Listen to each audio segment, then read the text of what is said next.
What's up, YouTube? My name is Wyatt VGC, back again with another Pokemon VGC video. Today we're going to be playing a Pokemon that's near and dear to my heart. It's Mega Gengar. Perish Trap is my favorite strategy. I know I'm not Wolf, but if you want to learn more about Perish Song, check this team out and watch this video. Alright, so here's the Perish team we're going to cover today. This is the team that I took to the Scraw Champions Festival. However, there were a lot of errors, and I will talk about those errors. So basically, I got home from work, realized I didn't have the team like built in game, and that I had only had it on Showdown. And classic mistake, I know. And so I just copy and pasted what I had in Showdown onto the Limitless page, and from there I just recreated that in game. However, I got home from work super late. It was a late night shift, and I was kind of cooked. I'm not gonna lie. I was really tired, and I didn't bother double checking my stuff. So what I had in game is not what I had on the team sheet, and it was a error from what I had input. So I'll go over those errors and what they like, because if you look at my results from the Scraw Tour, I went 2-2 drop, and you'll see the team sheet is quite different than this, and those were pretty important errors. One got noticed immediately in round 1, like literally turn 1, game 1 of round 1, and then the other two I didn't even notice until my round 4. My opponent 2-0'd me in round 4, and in game 2, I believe, is when I noticed the other errors. And you can go back and sort of watch my Twitch stream. The VOD is up. I get pretty upset because I noticed them, but I will talk about it. So first thing is Gengar here. We're running a bulky Gengar. This Gengar lives -1 EQs and high horsepowers. So it's just a really bulky set. We also live Psychic from Delphox, Mega Delphox, and we're still fast enough, but we're faster than most things. We have quite a bit of investment. Now on Perish teams, they do usually run either Disable or Sludge Bomb, Disable or Sludge Bomb. I opted for Sludge Bomb. I think it's just more consistent.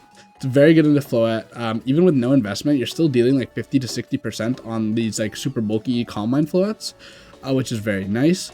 And then after a Calm Mind, if you hit 50 to 60% with your first one, after the Calm Mind, you will pick up with your second one, which is very nice. And then following that, we have Politoed. So this is a sub Politoed. I was running Weather Ball before, but after reaching out to my friend Marcus Dion, who him and Carson Confer had played a Perish team in the Victory Road Tour beforehand, they were on sub Politoed. So I reached out to him with a couple questions, how he felt about it. He said it was genuinely like one of the best moves on Politoed.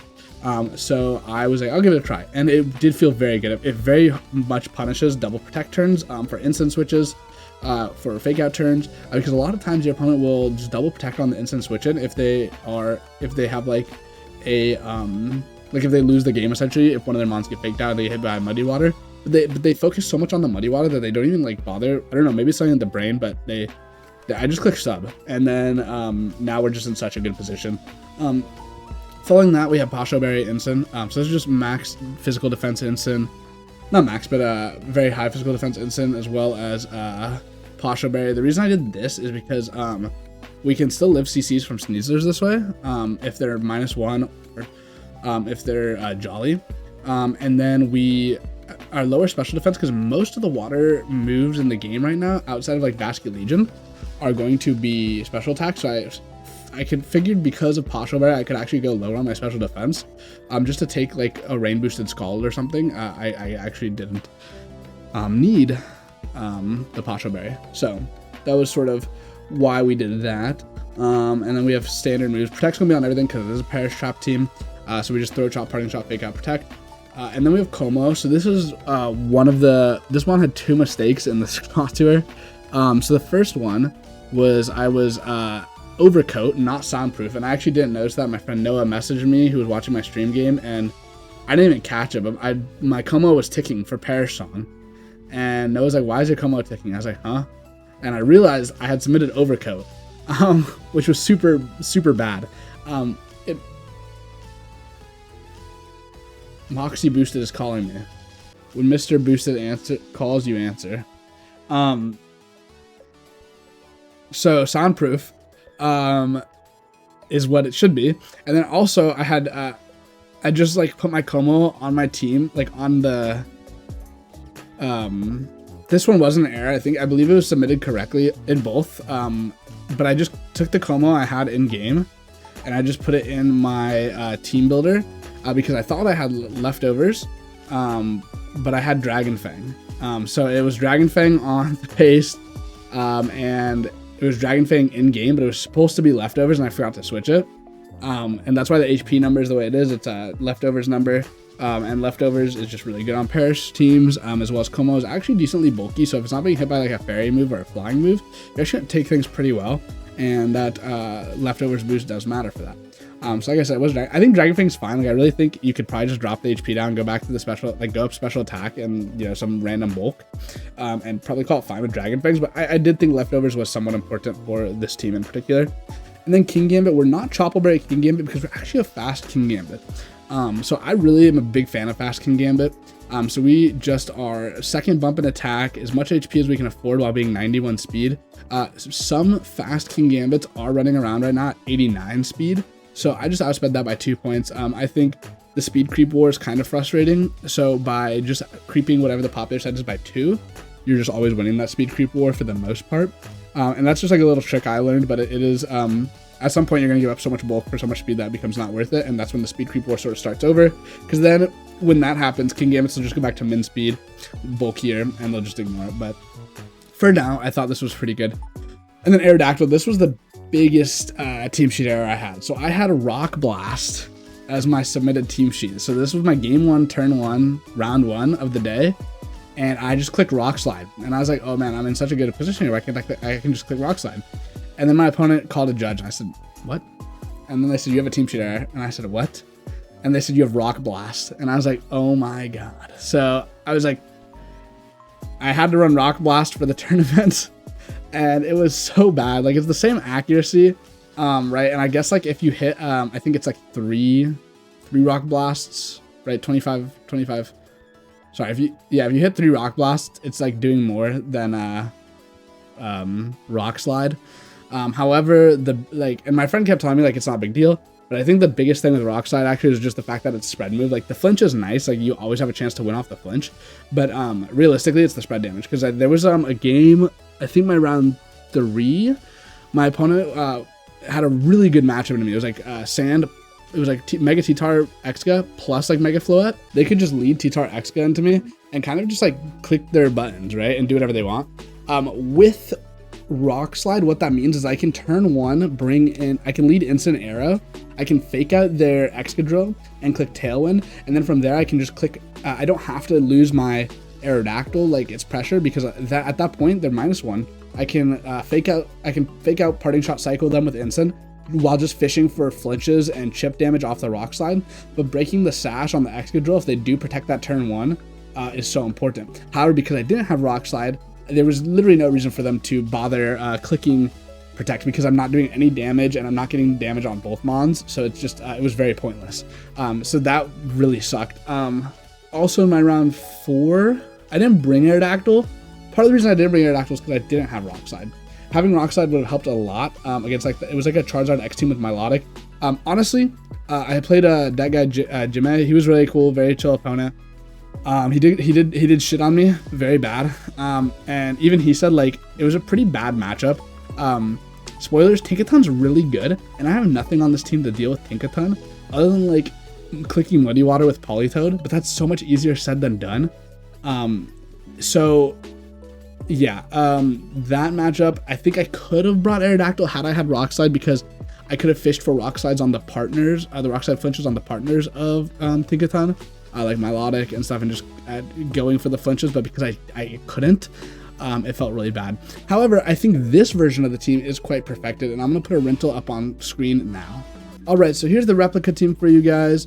Again, we have everything we just talked about, and then we also have our stat spreads here, and I'll have this code in the description as well, but let's get right into the games. Alright, so our first matchup of the day is against like Mega Frosthouse, Mega Gengar stuff. We have Tail Room here.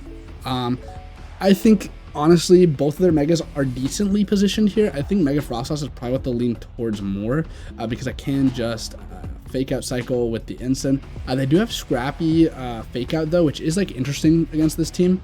What I can do is I can actually go, I think like King Gambit is a pretty safe lead here. potentially a King Gambit plus Ensign, and then we can go with Gengar in the back, and then probably Politoed. I think going for the Perish mode here is going to be the best play. We can't really go straight for Perish because of these ghost types. However, we can sort of fish for damage with the King Gambit, and they don't have an incredible way to hit us outside of Sneasler. But if they do go for, the beauty of this team is if they go for like CC into King Gambit, I can just swap into Gengar and they get no value out of that turn. Following turn, I'm going to get to Mega and trap them. So let's see how this goes. This person's a Frostlass Professor, so they are die hard on the Frostlass. We're trying to get that for instant. And they're going to go for the Kangar, the Kanga lead. So this is pretty much what I was saying, right? Because they can Encore. They have like Encore Fake out here, and it's Inner Focus. That's actually very good to know. Knowing it's not Scrappy does actually help us quite a bit. And we're just gonna go. We can't. Yeah, I do think actually that going for Gengar here is pretty strong. We could have gone for the.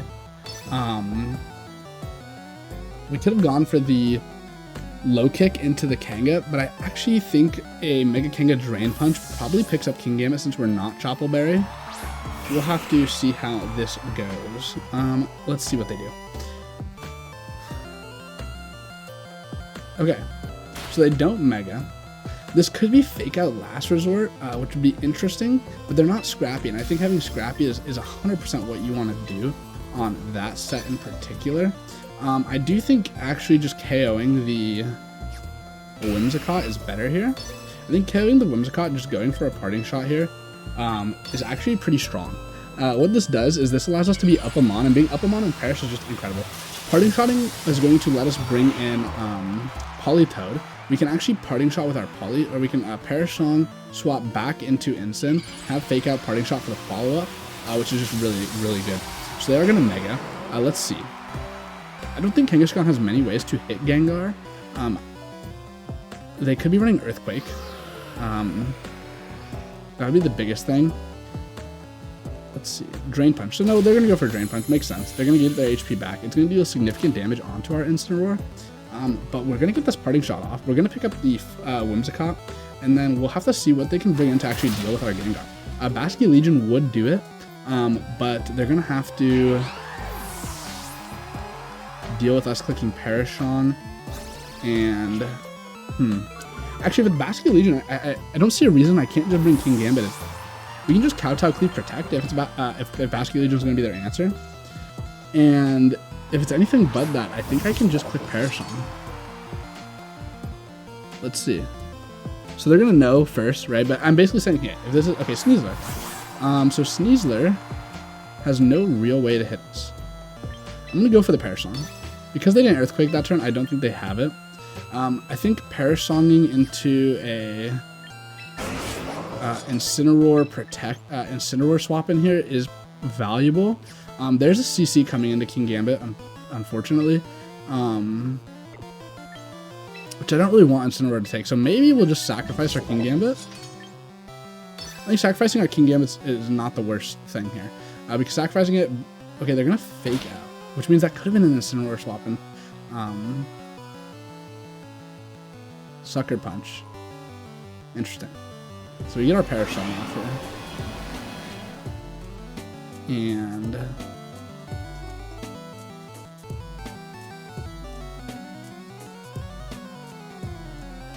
we actually do want King Gambit to go down. So what we're going to do is we're going to just protect Gengar. And we're just going to click Low Kick into Kangaskhan.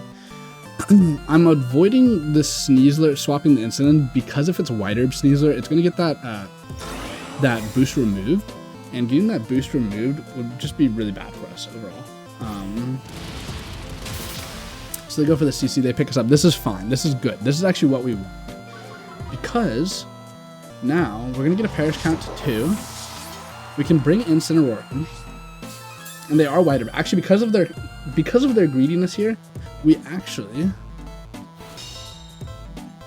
Yeah, because of that, we actually get to swap Incident, and we do get the -1 on the Sneasler. And I actually think we're in an incredible spot here. Because now that we have the -1 on the Sneasler, and the Kangaskhan should be -3 at this point, or -2, because the first one was inner focused. we can just go for a, what's the Perish? Perish is at 2. We can just go for like a protect. Like we really don't, we can just, even though we already protected, doesn't really matter. And then we just fake out here, and they actually can't pick up our Incineroar with their Drain Punch. So why this is so crucial is because now, yep, okay, so they go for the Drain Punch. Again, it's doing such minimal damage to our Incineroar at this point. On this following turn, we can either let the Gengar go down and protect Incineroar, or what I'm actually going to do is I'm going to swap into Politoed.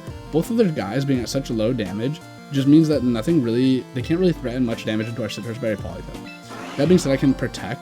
If I wanted to, if I was expecting the double into Gengar, I could Parting Shot. However, that's like kind of greedy. I could be up 3 Mons by just protecting. And even though we're in a sort of passive position next turn, we still have Perish on our Politoed. If it's something that I don't think I can deal with just Muddy Water plus Throat Chop, I can actually Perish Song again, Parting Shot back into Gengar, and then now we're still up 3 Mons, and we can just cycle Protects, and because we're up a Mon, we can never lose. Which is, unless it's like something that can just deal insane spread damage, like a Garchomp maybe, but I don't think they had one on their team actually. So Incineroar goes for that Protect. Let's see if they CC Drain Punched the Politoed or CC Double Edged it. Okay, they did. They made the smart play, which was going into this Incin. Most Incins don't run Protect, but because we are playing a Perish Song team, we actually have to. And we get no damage off onto the Politoed, which is actually so incredible. Our Citrus is intact, which means we can just click Muddy Water if we wanted to. We could click Sub Perish. We have so many different options. But either way, we did get the Song off, removing the 2 most valuable threats on the board. Let's see. What are they going to do next? I don't really remember what they had. Basket Legion. So Basket Legion makes the most sense because you have this Last Respects pressure here. However, because...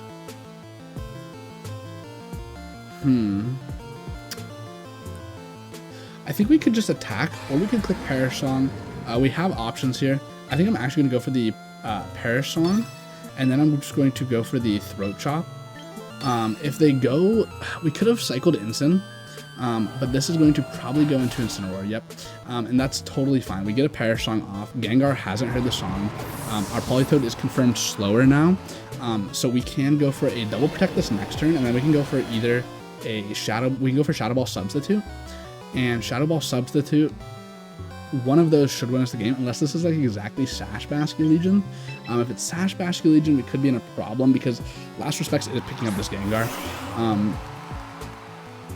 Let's see, I don't remember what was on their team. So they don't have a rain option. That tells me it's either Sash or Scarf. Could be Citrus Berry as well. So let's just go for the sub. Or actually, I think we double protect here. We double protect, and then next turn is when we go for the sub. They clicked Last Respects. We can see if they change moves. I don't think they would ever change moves here, but if they do change moves, that will tell us sort of what their item is, because if they don't change moves, potentially they are Scarf. If they do change moves, then they might be they might be Citrus or Sash. But let's see. So they go for the Last Respects into the Gengar slot, as expected. Perish is going to drop to 2. That means on this turn, Perish will drop to 1, and they will not be able to KO both of our Pokemon. So we have 1, because we have the slower Pokemon, because Politoed is, in fact, slower than Basket Legion. They actually cannot KO both of our Pokemon, and we will win due to the Perish Song. They will go ahead and Shadow Last Respects, totally okay. We have the Substitute. They cannot one-shot our Politoed anymore, even though this Last Respects probably could one-shot our Politoed from this range. Actually, I don't know. We're a pretty bulky Politoed. Either way, we get our sub down, and their Perish Song is going to fall to 1. And you can always check the order of Perish by what it goes here. So if Politoed had gone before Basket Legion, we actually would lose the game. But because Politoed went after Basket Legion, we do win. If Weather stops here before the Perish Song, I do believe Weather will end before the Perish counter. If this is Swift Swim Basket Legion, and for some reason it's like super slow, and it's only fast because of the rain, then maybe. But I think Swift Swim Basket Legion on a snow team would be very odd. I likely believe it's Scarf or potentially... So rain stops first. Yep, Basket Legion does go down. And yeah, so it was either Scarf or Sash. We'll never know. And that is sort of how you Perish, okay? So I'm not Wolf Glick. However, Perish is my favorite strategy as well, and that is one strong way to do it. However, Perish is very matchup fishy in this format. There's a lot of variance in it, and honestly, the format's kind of hostile towards it. Garchomp being as popular as it is, makes it very, very hard to play Perish at a high level. All right, so here we are with a Mega Scovillain team. So this is sort of like, Mega Scovillain's cool because honestly, a lot of the format, physical attackers are very, very powerful. Looking at this team, what this tells me is I can very, very freely Perish trap this team, with the exception of Basky Legion and potentially King Gambit dealing a lot of damage. However, that being said, our team's very funny because if they lead Basky Legion King Gambit, we have our own King Gambit and our own Como to deal with that very well. And I don't think I'll lead King Gambit because it's pretty bad into Scovillain. Like if they go like Basky Legion Scovillain, that's quite bad for us actually. But I do think actually Como is pretty good here. I think Como Incineroar is potentially strong, with a Gengar in the back. And then honestly, we could go Aerodactyl or we could go Politoed. Some of these Scovillains like to run grass moves, some of them like to run a fire move. It's almost always Rage Powder, Leech Seed, Protect, something else. It's either Overheat or Giga Drain I've seen, which makes it tough, right? Because two of our Mons really do not like either of those moves. So that being said, I actually think we'll go Aerodactyl. I think Aerodactyl gives us a decent matchup into the Scovillain. It gives us a decent matchup into the Sneasler, as well as we can Rock Slide the other Mons. Actually, I was gonna say, I think I clicked it, but I think there's an argument to be made to lead Aerodactyl Como. But I think Incineroar is fairly strong at the front, considering that I don't think they'll lead King Gambit. Actually, I don't even remember if they had King Gambit.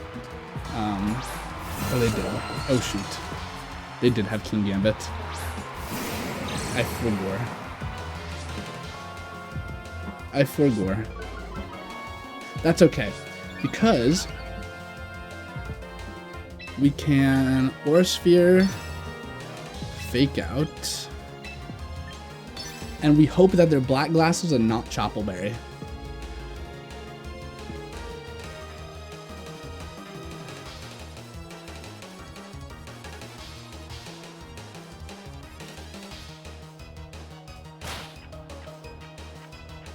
So we get the Fake Out off on the Arrow. We don't get a Protect on the King Gambit, which tells me that it is likely Choppleberry. We're going to see the Choppleberry come in here. I'm going to say swapping our own Aerodactyl there could have been big to avoid that Choppleberry, but we do so much damage with the King Gambit anyways. Let's see.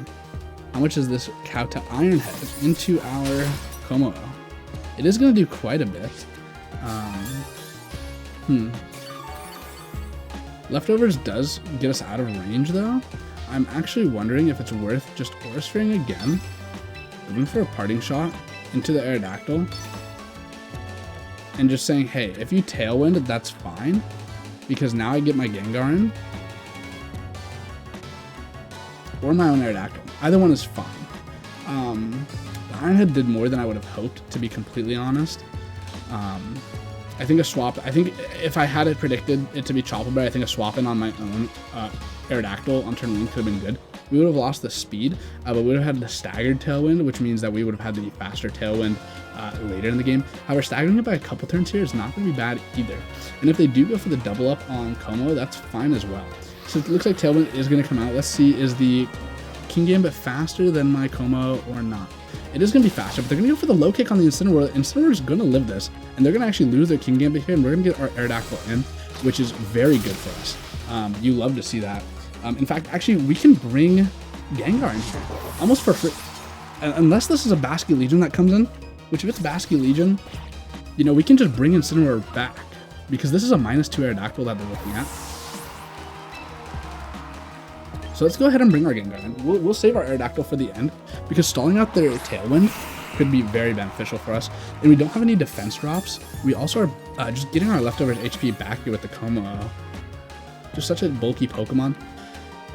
So they're going to go Basky Legion. This is exactly what I thought. Now, because of the Tailwind, this tells me this is probably a Scarf Basky Legion.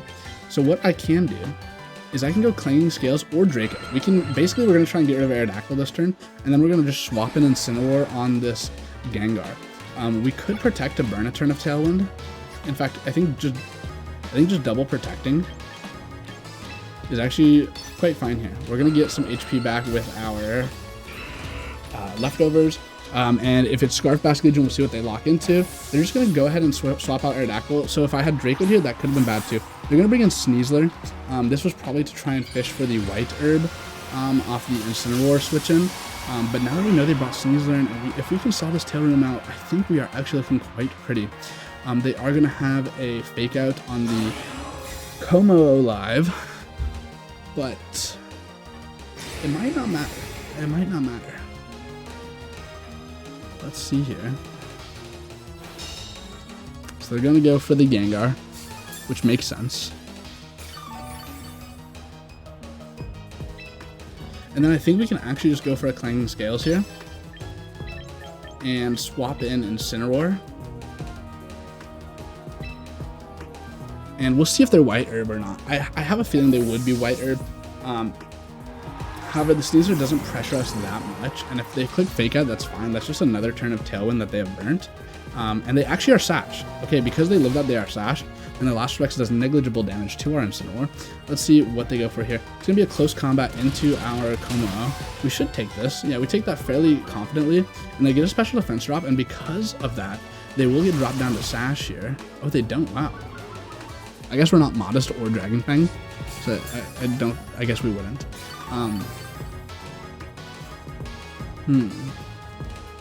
So this is interesting because we could Fake Out. They're on the last turn of Tail, and we can Fake Out and swap in our arrow. And our arrows are going to be faster than the Sneasler. And if they're Sashed, or if they're this Basket Legion is probably Scarfed. Since nothing's happened yet, I'm going to guess this Sneasler is most likely Focus Sash. And this Basket Legion is Scarfed, which is actually not great for us in this position here, unless this Last Respect does less than half to Aerodactyl.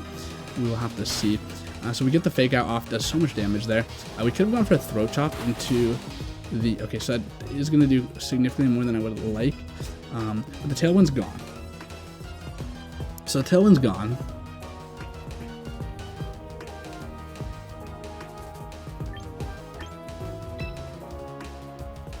We're in a very odd position here.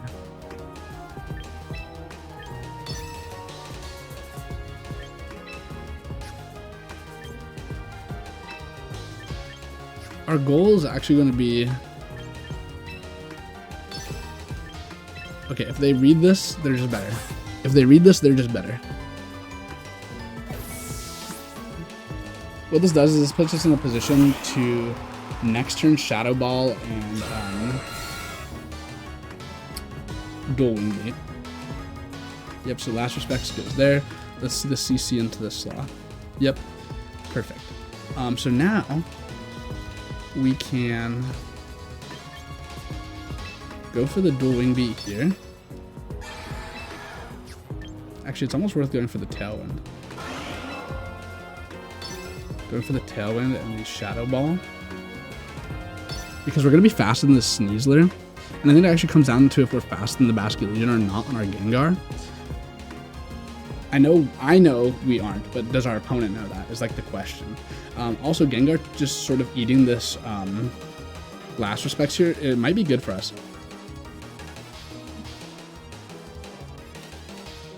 So they're going to go for the Last Respects. It's going to go into the Aerodactyl. So we're going to get the Shadow Ball off into the Basket Legion. I wonder, is it Kaisa Berry maybe? It's not. Okay, so it is going to go down here.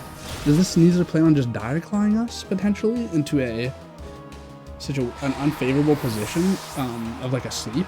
That would be good for them, I guess, but it's just so negligible. And we do get to not sleep, so we get to bring in Incineroar again. We're going to get a -1 on both of their Mons here. And it's actually almost worth just cycling our Insight, right? We're going to get -2 here.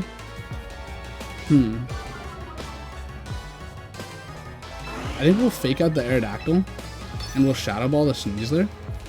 And then next turn, if they like double protect here, we can actually cycle out our Instant, protect Gengar to get another Intimidate drop, which would make the Sneasler -3, and it would make the Aerodactyl -2, which would be very hard for them to win that way. because our Gengar is just so physically defensive as well. So they're gonna go for the Protect on the air. That makes sense. And they're not gonna go for the Protect on the Sneasler. So we're just gonna pick up the Sneasler here, and we have no reason not to just Shadow Ball and cycle the Instant. So that game was a little closer. This game, I mean, still not over, but this game definitely was one of the closer ones. We also didn't bother perishing here, mainly because their team had so many good answers to perish through the King Gambit and through the last respects. They also didn't bring their Mega, right? I think this is, did they? I don't think so. I don't remember what they brought. Oh, it's Mega Aerodactyl. They did bring a Mega. Okay. So this is Tough Claws, right? Like Tough Claws, Dual Wing Beat. It's probably Rock Slide, Tailwind. Yeah, okay, so Rock Slide, they see the vision here. They have to just sort of go for these Rock Slide flinches in order to win this game. But we are going to get to cycle them. We're going to hit them with a Shadow Ball here. It's going to do pretty decent damage. We get a Spadef drop. We get our Leftovers recovery. It is worth it that we can double Protect here, just to gain some more Leftovers HP. And then we can cycle our Instant back in next turn. So sort of just this methodical gameplay that you do with Perish is something that's not very intuitive. It's not very beginner friendly. However, if you do want to start with Perish, I think this is a great team to start learning Perish Song with. It's a game of not attacking. Obviously, we are attacking here. We are clicking our strong buttons, but it is a methodical game nonetheless. Okay, so they do a forfeit, so we got the Leftovers recovery. We could have cycled Instant back in probably at least 2 more times. I think with a -3 on the Aerodactyl, the Rock Slide wouldn't have picked up. And we would have only been able to lose if we got like a bunch of flinches down. Thank you so much for watching. If you like this video, please leave a like, comment, subscribe. I'm trying to put out as many videos as I can. I'm very busy with school and work as well, so it's very difficult for me to try and put out as many videos as I like, but I'm going to try and put out at least 1 to 2 videos a week. Again, this was one of my favorite strategies of all time. Perish Song is an incredibly hard strategy to play and incredibly skill-based. However, I think there's always rooms to learn, and I think as a new player, maybe this isn't the best team for you.